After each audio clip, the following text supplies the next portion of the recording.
क्या फंडा?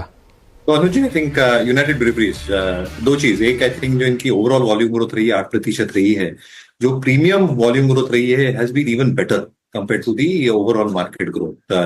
दूसरी चीज, आई थिंक जो मार्जिन का प्रदर्शन रहा है 9 मंथ्स ऑफ FY 2025, यानी पिछले 3 तिमाहियों की, has been relatively better both on the gross margin front as well as on the EBITDA margin front. तीसरा, आई थिंक जो प्रीमियमाइजेशन का पूरा इन्होंने दौर स्टार्ट किया था कुछ तिमाहियों पहले, that is now started working out. और जो सिलेक्टिव स्टेट्स में इन्होंने हाइक लिए हैं, उसके वजह से एक अच्छा खासा इजाफा हुआ है both in terms of volumes as well as pricing.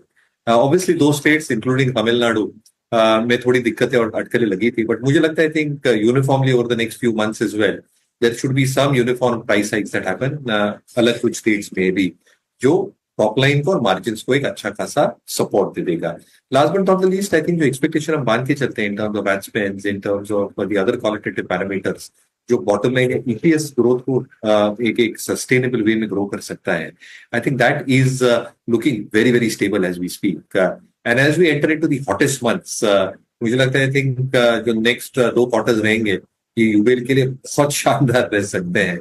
And let's not forget, I think जो बोर्बन विस्कीज पे इंपोर्ट ड्यूटी कट्स हुए हैं, आई थिंक बियर मेकर्स को इससे बहुत कुछ फर्क नहीं पड़ता, and input cost very very stable. Okay.